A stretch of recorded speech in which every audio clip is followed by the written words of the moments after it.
Hey, chat, welcome back to another video. It's about MylesAllDay. Today we're going to be reacting to Dylan Harper has two futures. Now, chat, y'all see how crazy Dylan Harper has been going in this playoffs only as a rookie as well. I feel like he's better than his father, but let's go ahead and get to this video. Hey! Dylan Harper is on one of the most impressive rookie runs in NBA history that we've ever Yes, facts, chat. seen so far. As a rookie, too. His level of play has definitely gone under the radar due to the other talented rookies in his draft class. But ironically, this joint kind of lagging. No! Stop lagging. Ironically, Dylan Harper is already forcing the Spurs into a question that they didn't think they'd have to answer this early. And that question is, what kind of career is he going to have? Because right now, there are two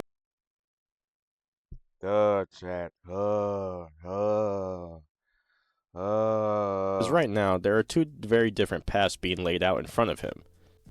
And both of them are already familiar in NBA history. Let's get into it. Basically, Harden or Tony Parker. Hey, I feel like he's going to be now, a coming into player, the NBA, everybody knew Dylan Harper had talent.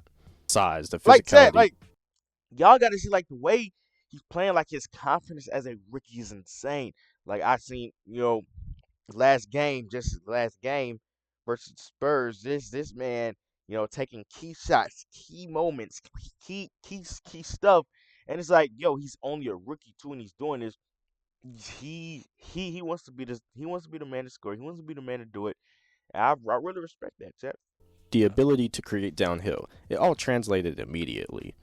But what stood out most about Dylan Harper wasn't necessarily the flashes. It's how comfortable he already looks playing winning basketball. He's shown real patience in the pick and roll situation. He's already reading defenses at a high level, and physically, he's not getting pushed off his spots.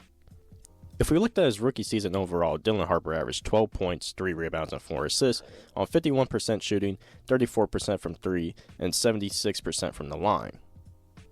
And the real telltale sign of his growth was his 3-point shot. Before All-Star break, Dylan Harper was shooting an abysmal 25% from 3, but after All-Star break, things started to shift. He went from shooting 25% from 3 to shooting a blistering hot 49% from 3. God, the addition. 29 to 49 or 3, whatever it was, bro. I'm not gonna go back, but guys, bro, bro, this man's gonna be something great, bro.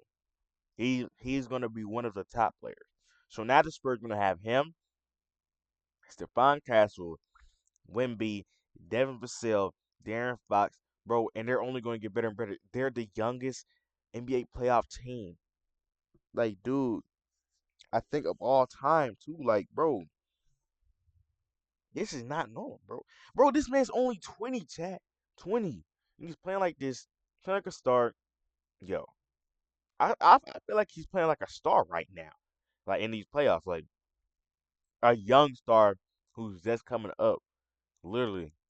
Like, we gotta get picked up. Scoring became more consistent, and most importantly, the chemistry of Victor Wembanyama started to feel real. And now in the postseason, we're starting to see him look like a player that the Spurs can actually build around. But the real question isn't how good Dylan Harper has already shown to be, it's what role he's supposed to play throughout his career as he keeps on growing. Because historically, we've already seen two versions of this exact conversation play out. One through Tony Parker, and the other through James Harden. And Dylan Harper might be standing right in the middle of both. So let's start with Tony Parker. When people think about Tony Parker, they think of championships. He was the engine of a great Spurs offense next to Tim Duncan. He gave them pace, rim pressure, and control in the pick and roll, and he wasn't trying to dominate every possession. He was controlling the flow of the entire system for the San Antonio Spurs.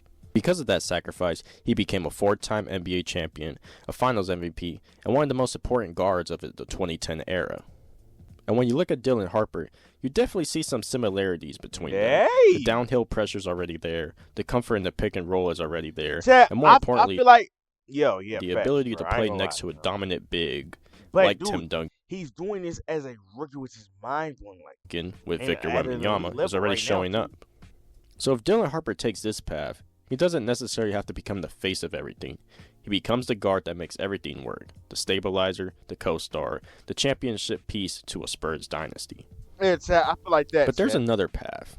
and it looks very different. Because there's a James lot of Harden good started his players career in Oklahoma for City Spurs as a right young now. creator next to two established stars in Kevin Durant and Russell Westbrook. He played his role, he came off the bench, he sacrificed touches, and it helped them reach the finals at 22 years old. But eventually, James Harden wanted more. He wanted his own team, and once he got to Houston, everything changed.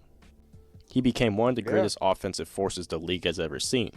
Several MVP-level seasons, several scoring titles, historic isolation numbers. For nearly a decade, the entire Rocket system revolved around James Harden.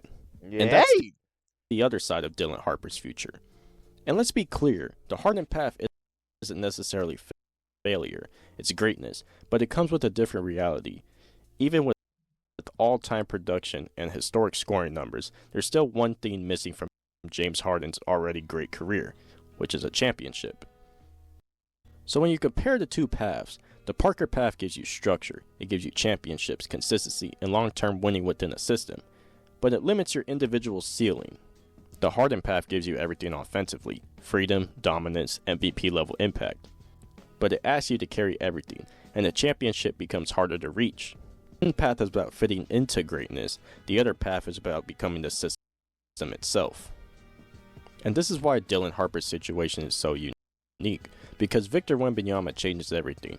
You don't often get a young superstar big man like this to come into your franchise timeline. So the guard next to him defines the entire direction of the San Antonio Spurs. You build a perfect duo like Parker and Duncan, or do you let Harper evolve into something closer to a second superstar model? That decision will shape everything. And the Spurs honestly have to make other choices. How long will they keep De'Aaron Fox? If Dylan Harper shows the potential to be a great point guard next to Victor Wembanyama, will they let go of Devin Vassell? Will they let go of Keldon Johnson? Who will they keep among those people? They need to try to keep their team as much as possible, Chet. And not to mention you have Stephon Castle all alongside Victor Spurs Wembanyama have so many pieces right Dylan now. Harper. A lot of these decisions will shape everything and decide which path Dylan Harper takes in his career. But let's not forget, Dylan Harper is still early in his career. It's year one, but the Spurs may already be showing him two futures.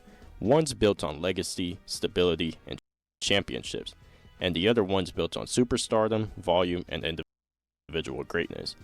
And whichever path he takes, honestly, will not just define his career, but the next era of San Antonio basketball.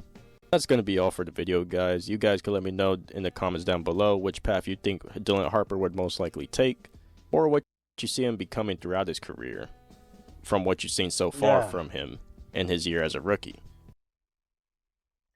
All right, Chad, that was a great video. Let me know what y'all think in the comments about Dylan Harper. I feel like he's going to be great. I feel like he's going to be a true stud.